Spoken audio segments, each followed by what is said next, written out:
Hi guys, and welcome to my review of the TRN TA4.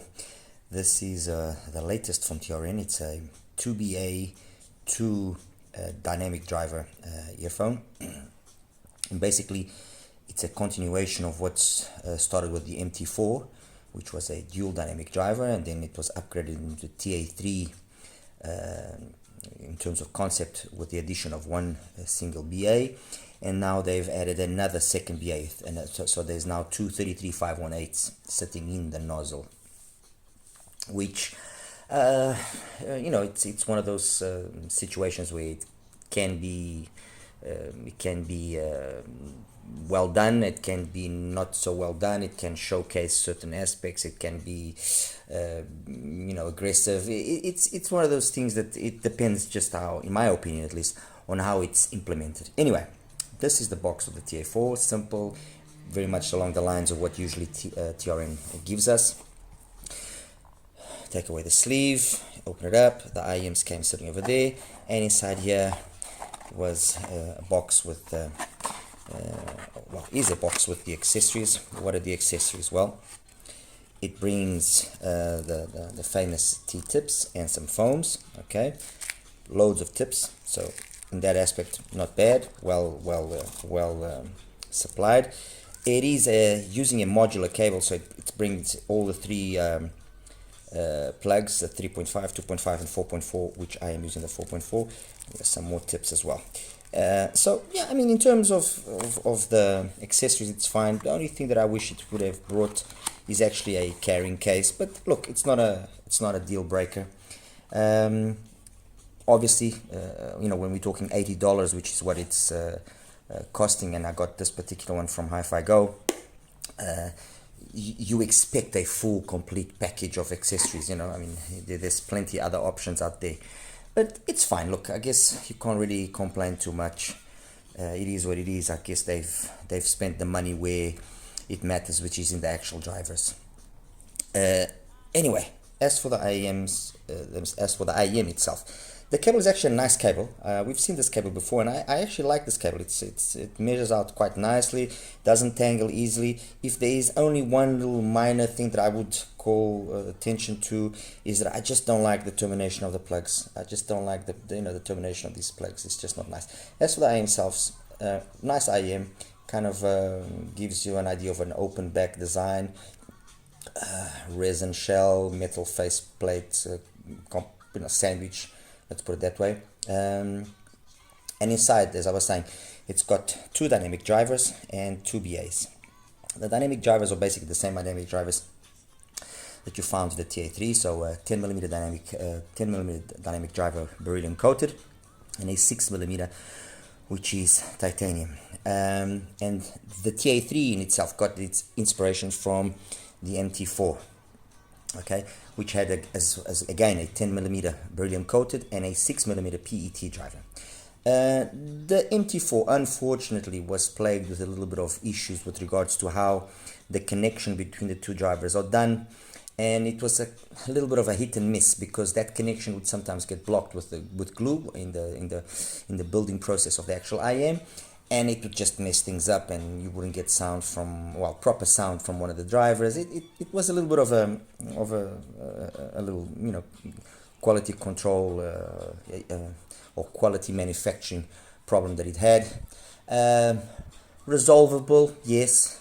If you're a little bit of a DIY, you can solve it. It's not too much of an issue. And I mean, 6 sets, that's how many I actually got. Yes, I know, I'm crazy. But 6 sets, of the 6 sets, I managed to get 3 sets working properly. And out of the 6 sets, only actually one was fine from stock. So of the 6 sets, 4 are okay, 2 they were just not salvageable, let's put it that way. So that's the issue there. Over here, no such issues with that aspect. So whatever was happening in the MT4 hasn't transpired into the hasn't transpired into the TA4, and it's fine. It fits perfectly. No issues with the fit. I'm using KB Ear 07 tips, which just work perfectly for me, and with this particular model, the TA3 as well. It works well with these two IEMs. Period. Okay. Anyway, let me just quickly show or explain to you or introduce you to what I have here in terms of the other IEMs, so that we can then get into what matters, which is actually the sound. So I've got TRN STM, which is an older IEM, I believe no longer available. Maybe some stores might still have it. 1+1. It uses removable nozzles, which change slightly the tuning. TRN V80, which was the top of the line IEM from them a couple of years back. It was also a 2 dynamic driver and 2 BA unit. The 2 dynamic drivers are coaxially mounted. It's a 10 and a 6mm, and then the 2 BAs in the nozzle. TA3 2+1, TA4 2+2, and then I've got these two here to compare, or to kind of also give you an idea of what the TA4 is about, which is the CBJ May, which I've said it before and I'll say it again. I think that under the $100 price bracket, it's probably one of the most surprising IEMs you can buy. It's got tuning switches, which basically what they do is they switch on and off the 2 BAs. And then lastly, the QE is quartet, also 2+2, although I don't agree with what he said about the dynamic drivers being isobaric mounted. No, the dynamic drivers, from what I was able to ascertain, or it's a dual diaphragm dynamic driver, which is something that we've seen countless times before. So it's not a true isobaric in the sense of the word. So I don't agree with what they didn't even call it an isobaric. They gave it another name in the actual literature. But people were going around saying it was an isobaric loading system, and no, there's nothing isobaric about that. Trust me, it's just a dual diaphragm driver. Period. In the story. Okay. So, what do these IEMs whole here have in common? And the only one that's actually a bit of an outlier with regards to that is actually the MT4. Well, they all have a kind of a tuning, which is, you could say a W style tuning, in the sense that yes, you have some bass warmth. Some of them, the bass is more prominent than others. You have some bass warmth. Then you have the mids being emphasized around the pinna gain area, and then they drop off, and then you have the highs again being emphasized. That's what they all have in common. However, the better ones here, the dip after that initial pinna gain is more shallow. It's not as pronounced, and so the area between 2 and let's say 7-8K is more plateaued. It's better executed, in my opinion, and you don't really lack. And you don't really notice that there is a lack of energy with regards to certain female vocals and so on. The ones that are more prominent in that dip, what they end up doing is they have vocals which are slightly more forward, but at the same time they have a tendency of sounding a little bit more V-shaped, because there's an emphasis on the bass, there's an emphasis on the highs, and then that middle section there kind of stays in the second plane. Excuse me. Explaining now briefly, everyone. The STM, I think, is one of those IEMs that it's a hidden gem. Honestly, it is genuinely a very nice IEM, and to extract even more out of it, because obviously, yes, it's a 1+1 implementation. It's got its flaws. You notice the BA timbre, but if you want to really explore the STM to its maximum potential, and we're talking about an IEM which cost something like $20-21 back in its day. It's very simple. On the BA, which you see it when you actually open up or remove the nozzle to exchange it, all you do is you just put a Y2 filter on it. And what that Y2 filter does on that BA is effectively work as a tuning filter on the more well executed hybrids, where that tuning filter, which has got different colors, basically will attenuate certain frequencies. And so the peakiness that the STM has from stock, by putting that Y2 filter on there, is drastically reduced. And yes, you still have a little bit of BA timbre, but the overall aggressiveness, or I wouldn't say aggressive, but the overall excessive energy that it has, which can become at times a little bit aggressive, is reduced. and everything just balances out nicely. And why do I say balances it out? Because it's got amazingly well done bass. It's not a peaky bass. It's a warmish kind of a bass. It's very well done, the bass on the STM. Marries perfectly into the mid bass, marries perfectly into the mids. The pinna gain is very relaxed. I mean, when I show you the graph, you'll understand what I mean. It is very, very nicely tuned. The only thing where they kind of messed up, well, not messed up, I guess they just didn't really worry about it, is that on the highs that they're just a little bit more laid back, and this had the makings of being a true beast of an IEM, and it fell short. Obviously the construction of the STM is conducive with its price point. It's very basic.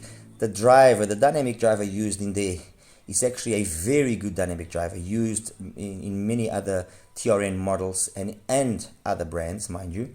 It's a driver that I've seen used, trust me, in very, very high-end stuff comparatively to this. So it's actually a nice driver. It actually plays well. It hasn't got anything of a fancy diaphragm or anything, but with regards to that, we see KZ uses PET drivers, which there's nothing wrong with PET drivers, and they're well built, they're well put together, and the sound you get, especially from the later models from KZs, is pretty decent. So there's nothing wrong, with PET drivers. People have a tendency of thinking, oh no, it has to be Beryllium, or it has to be CNT or DLC or LCP. Yes, if it is a proper designed driver using those diaphragms, you will notice improvements, you will notice differences, but obviously, of course, at a much higher price. And the reality is, the majority of the times, as was to a certain extent showcased with the issue involving Tangsu a couple of months ago, the percentage of that noble material, let's put it that way, that's present is very low, because the base is always a PET base with then a layer of that other material put upon it. That's what is used in the majority of cases. Very few, at least on the budget segment, very few drivers are actually full LCP or full DLC or full CNT in their construction. But overall, the sound from the STM is a very, very pleasing sound. Yes, the bass could be a little bit snappier, but it's a nice sound. I mean, it is genuinely a nice sound. And I invite those that do have the STM and maybe have just put it away in the drawer, get it out, get yourself some Y2 filters, maybe even a Y3, plonk it on the BA. It's very easy to do. It's not difficult. Trust me. Just glue it on there, stick it on there. Put on the red nozzle and listen to it, and you will be surprised. You will be very impressed by the sound of the STM. V80, dual coaxial with the two BAs. Again, the biggest issue here was the fact that you noticed very much that BA timbre, that BA, in terms of the highs, it was very prominent. But overall, it wasn't like it had a bad sound. Yes, the mids of the vocals, the transition from mids to upper mids, that area there, especially in the female vocals, sounded a little bit recessed, gave us the perception of a more V-shaped instead of a more W-shaped kind of signature. But it wasn't a bad sounding IEM, and I think it was an IEM that wasn't very much forgotten, but it was really good, and it had one thing going for it which was very cool, which was the fact that they did it all in a very small shell. I mean, the V80 shell is tiny, very, very small. Effectively, what we have in the V80, you could almost say, is the same thing as we have in the Quartet, although in the Quartet it's a dual diaphragm of the same size, and over here you actually have two drivers, two coaxially mounted drivers. Oops, my apologies. You have two coaxially mounted drivers, a 10 and a 6. So maybe if they had said that about it, okay. Anyway, that's not important. But it's a nice IEM. I actually still use my V80 quite often. I enjoy the sound, especially if I want something more fun to listen to. And that was it. I mean, like I said, its biggest flaw was that you noticed that BA timbre, and it could be a little bit fatiguing after a while. I've also done a little small mod on there, which is the addition of a 200 grade filter on the actual nozzle. That's calmed down that timbre drastically, and it's really it's a real pleasure to listen to. Enter now the TA3.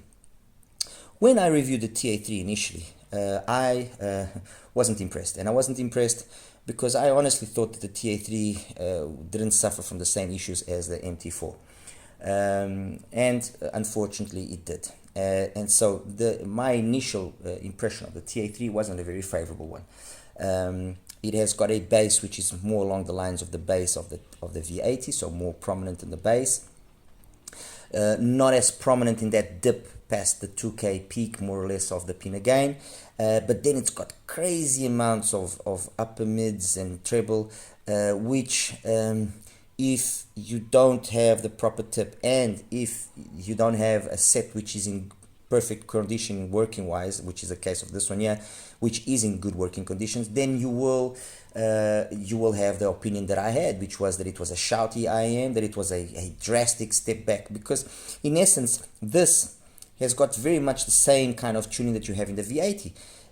The difference being here that you do have two dynamic drivers separate, not coaxially mounted, and you have one BA instead of two BAs, okay? But the basic tuning principle is the same. And so it was a little bit frustrating for me to see that this was actually sounding worse than the V80. Now with this second set that I have, I've come to the conclusion that no, it actually does sound better than the V80. Not in every aspect, but it does sound better than the V80. It is a nice sounding set. The bass especially is actually quite well done. Better execution of the bass than in the V80, and the mids are very much equal, not as shouty, well, shouty is not the right word, but not as overly energetic in the highs as on there, and as well the BA timbre not as noticeable as over there. Okay, all right. Finally now then, the TA4. The TA4 is unquestionably the best out of the sequence of drivers or IEMs that have this similar style of tuning. Obviously this is two dynamic drivers, two dynamic drivers, two dynamic drivers. This is a single dynamic driver, but the basic premise in the terms of the sound is the same, and this one is the best one, unquestionably.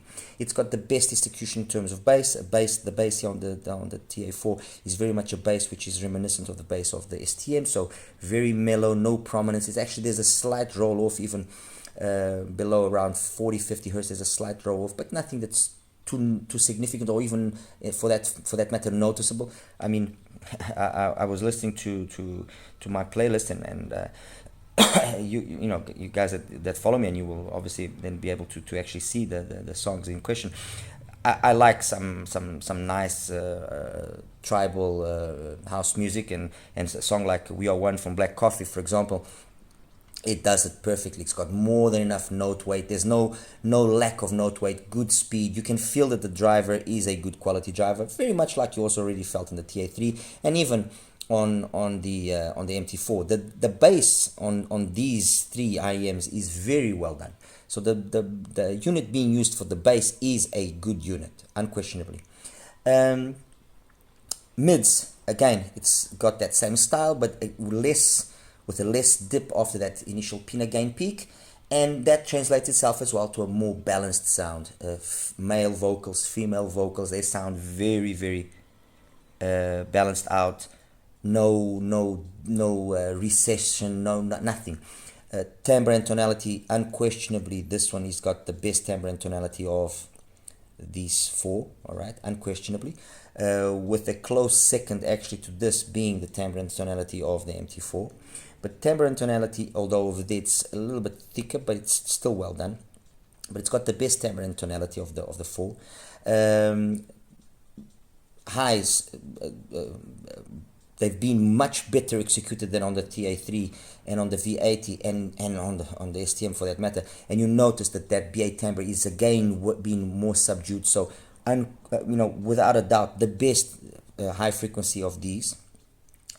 Very relaxed, it's got enough detail. You notice the BA timbre, but everything is very subtle. Everything is very subtle, and it shows itself in the fact that you actually have to put the volume up higher to actually get the same volume level as you get with the others. I've taken away the filter in the nozzle, so whatever was done must have been done in terms of a crossover internally.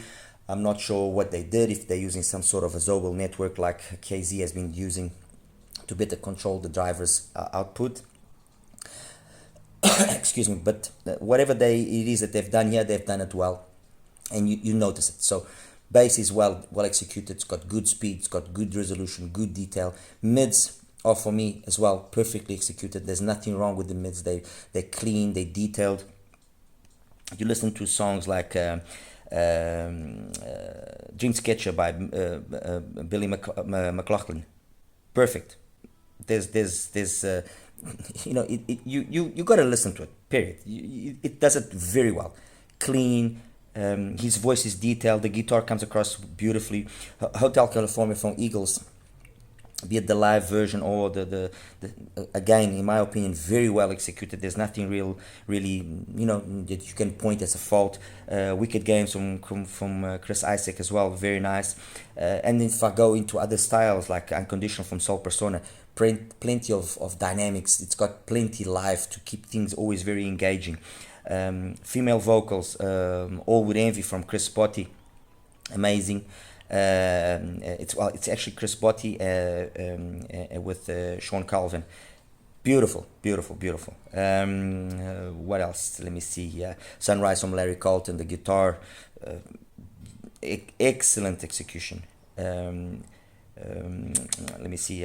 Long Road from Steve Oliver as well, another song that's the pleasure to listen to it on the TA4. Honestly, there wasn't a song where I would say, oh no, the TA4 is really made a mess up of this. No, it didn't. Male vocals, female vocals are always pretty much well executed. Timbre and tonality, instruments sound very realistic. There's a nice organic sense to them. There's no real it's fake and it's badly done. I've got nothing wrong with being colored, like I've said time and time again, as long as it's well done. And the nice thing about the TA4 is that it's non-fatiguing. That's the thing that gets me the most, or that got me the most attached to it, is that it's non-fatiguing. While after a bit of listening, you will start getting a little bit fatigued of the TA3, and it's basically down to the energy that it's got in the upper mids and treble area. The same thing happening here because of the BA timbre. Here it's really non-fatiguing. You listen to it very easy, very relaxed, very easily, not a problem. Technically wise, soundstage, it's decently wide. It could be a little bit wider, decently wide. It's got good height, good depth. Imaging is pretty decent. For the IM that it is at the price point that it is, I found imaging to be pretty good. There wasn't really nothing that I faulted. Like Use Me from Billy Withers was well done. Drifting from Lee Retenoir was again well done. Chain Lightning from Steely Dan, perfectly. Really nothing. The imaging aspect actually I think is the area where the TA4 shines. In terms of its technicalities, the imaging, and then the tone and the tonality. Detail retrieval, decent. There's nothing wrong with the detail retrieval. Resolution as well, nothing wrong. Competent. Let's just put it this way. Technically, it's a very competent IM. Compared then to the CVJ May and the Kiwi Ears Quartet. Very much like when I reviewed the Quartet, and I mentioned that the May was, in my opinion, an IM that made more sense. First of all, because it offered the same, if not even much better performance overall than the Quartet, and it did it at half the price. And I just found that the implementation of the switches here made just more sense the way they've done it than what they've done over there. That's not to say that the switches don't work in either case. The switches do their job. In either case, it's not the bass, be it on the May or on the Quartet, that's basically altered. It's just the mids and the highs, and how then that balance comes out with regards to the bass. Probably you would see well, no, not really. You see big changes in either one of them. You see big changes in either one actually. I'm using the setup on the May, which is got both BAs working, and I've got the setup over here, which is the 0-1 setting, which I believe is the setting as well, for me at least. It makes the most sense, where the things between the bass frequencies, the mids and the highs are the most balanced out. So very much like I said that I thought that the May was, in my opinion, the May was a better IEM than the Quartet. The TA4 is as well for me a better IEM than the Quartet. Why? Well, again because the bass is for me, and keeping in mind that the bass there is never changed. It's the ratio between the bass and the mids that alters. The bass on here is every bit as capable as the bass on the Quartet. It's got basically the same kind of weight, but it's got more speed. It's got a cleaner presentation. It just sounds more detailed. It's got more texture than the bass of the Quartet. And the bass of the Quartet sometimes sounds overly full, overly woolly. I believe that's the term that sometimes is used. And over here, the bass of the TA4 is always got a nice impact, nice slam to it. Although, you know, when you compare the bass here with the bass on the TA3 and the bass on the MT4, which basically these three are using the same dynamic driver, you see big differences. Okay, that's definitely the one that's got the most colored. This one, yeah, a little bit less colored, and that improves then in the resolution and how it then relates itself to the mids. And this one has got the best of the three. This is the best execution of the bass of the three and how it then relates to the mids and highs.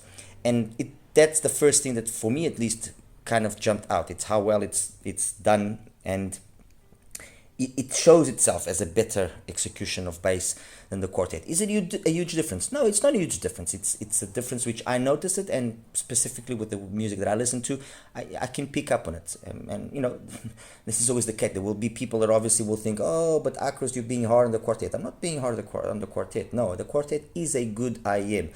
I just believe that it's maybe being overhyped. I believe that, for example, the Cadenza is a better IEM than the Quartet, and the Cadenza is a single DD. I think it's way better. Okay, so I've got nothing against it. Please, you know. Going back to the actual comparisons, with regards to the May, and I'll actually finish up the May first, and we'll go back to the Quartet. With regards to the May, the TA4 is a more mellow execution of the May.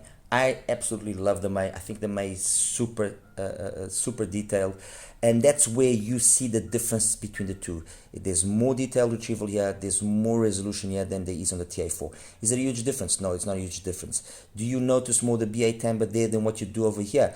No, it's basically the same. Maybe on very few female vocals you will notice a little bit more the BA timbre on the May than on the TA4. But overall, very similar. The bass on the May, again, on certain occasions sounds just a little bit more full than on the TA4, but ultimately these two are very evenly matched, very evenly matched. One costs $50-$60, the other one costs about $80. Yes, the one brings a better cable, you know, more accessories in terms of the tips. So look, it's a decision which I leave for you guys. If you have the opportunity to listen to them, and then decide which one you think is the better choice. But they have a very similar kind of DNA in terms of their overall sound. All right, the difference, really, the most prominent difference is really that you have a little bit more high frequency here than what you do over there. As for the Quartet, as I was saying earlier, the bass, I think the bass is better. The mids as well. I prefer the mids on the TA4 than the mids on the Quartet.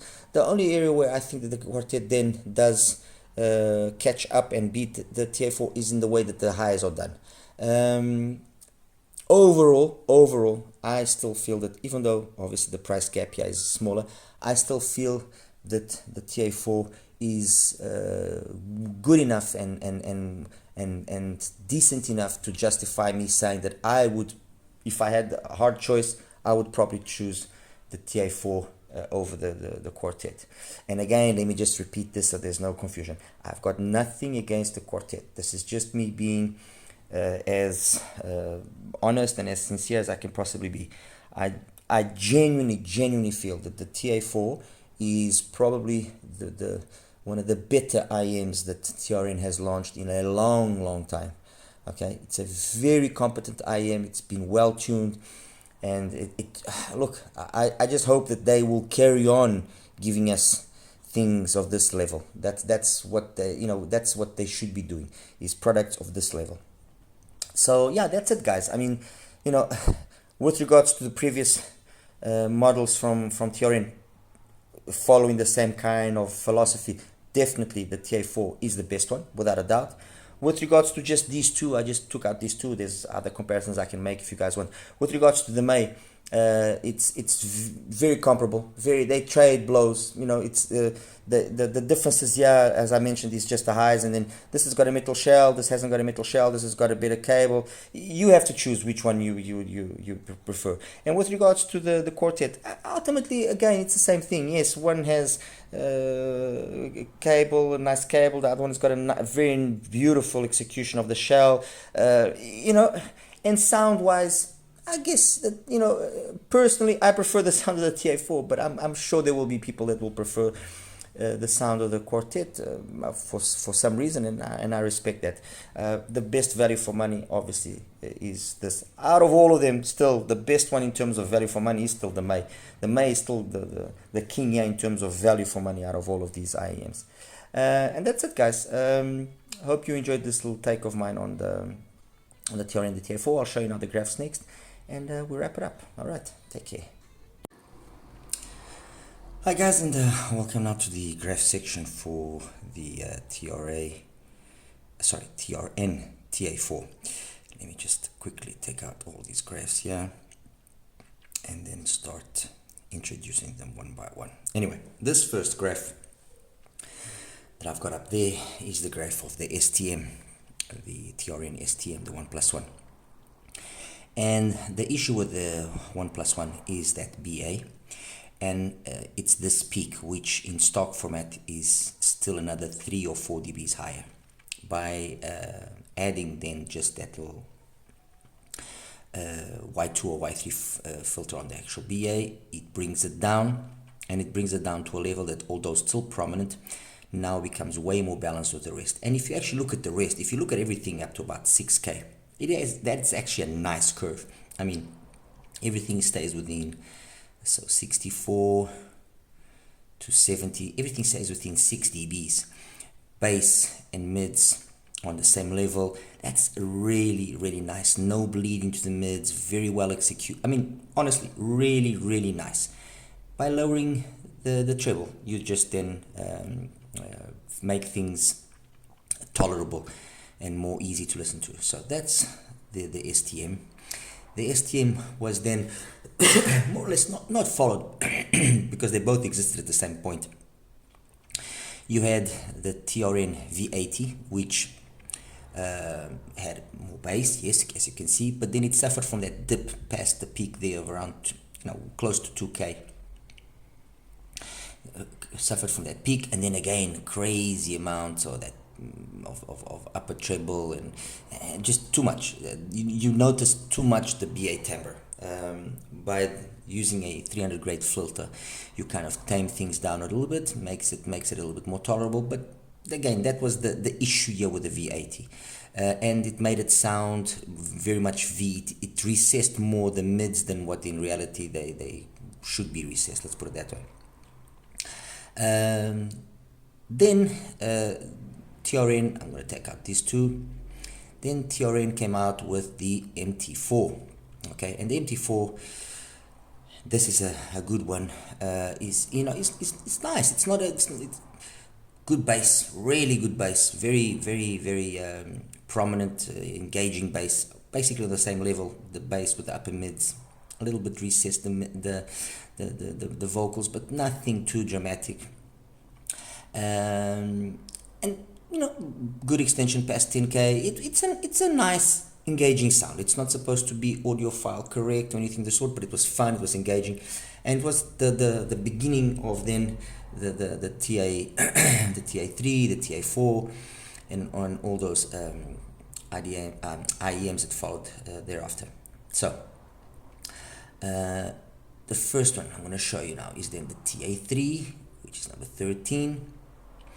And the TA3, what they basically did was they toned down the bass a little bit more, and they returned back to that signature of the V80, which I'm going to put the V80 now in a second so you can actually compare it.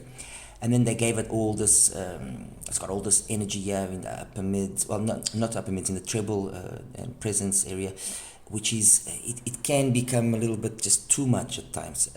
Mind you, this is the good one, because the bad TA3, I actually don't have the graph anymore, the bad TA3, this was even more down, more recessed, and that peak even higher. So it was well, there was a reason why I didn't like it.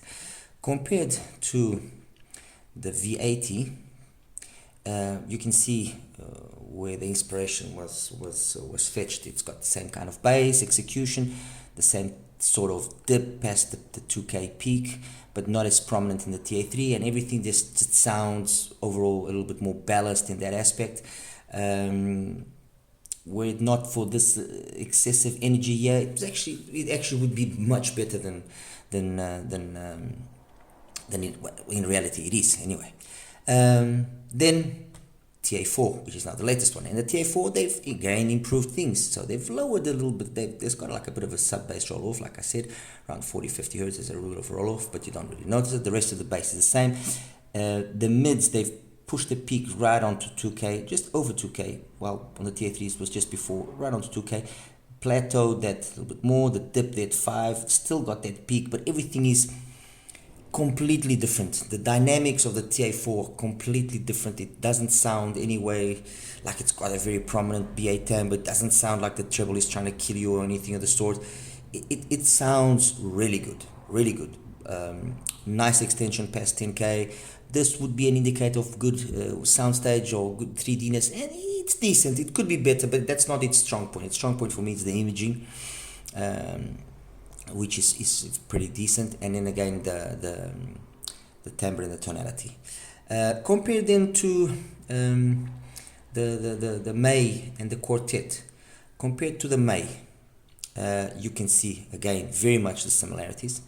The May sounds just a little bit fuller in the bass, and although it seems like this dip here is a problem or anything, no, it actually isn't a problem, because overall the balance that they've struck here is actually been very well obtained. It's great extension. I mean, if you see the extension here, okay, great extension on the treble, on the May. It just sounds more, there's loads more twinklies and sparklies, let's put it that way.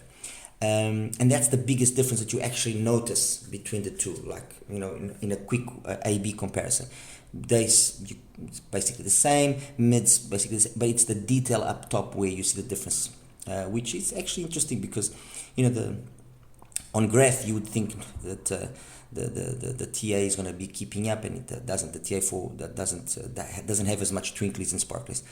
And then finally, compared to the Quartet, again, a lot of similarities you can see, and as you can as you'll also be able to check, the treble of the Quartet is more detailed than the treble of the TA, and that's basically where I said that the Quartet actually was better. The mids, I prefer the mids of the TA4, and the bass, although it seems like the Quartet has got way more bass, the reality is that it doesn't really sound that way.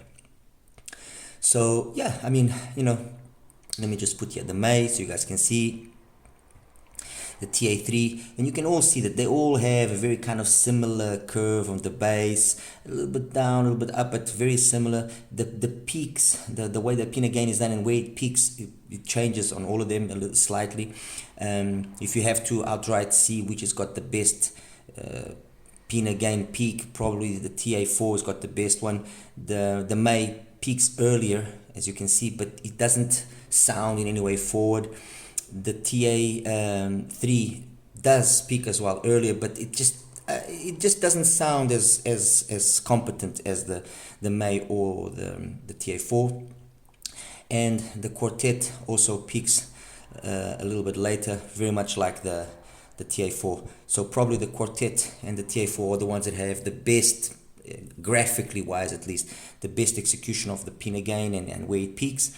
But then audibly, the May is very much on par, although graphically it doesn't seem like it. And it has all to do with the balance that they've struck, because if you notice here, the May, the bass is less than on the Quartet. It's even less than in the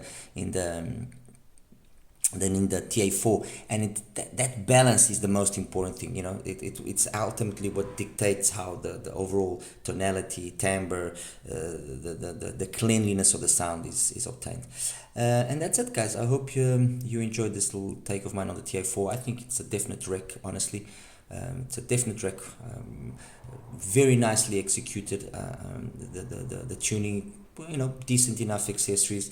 Only real thing that's missing there is a case, and that's it. All right. Anyway, like and subscribe. Any questions, please feel free to ask. Take care now. Bye bye.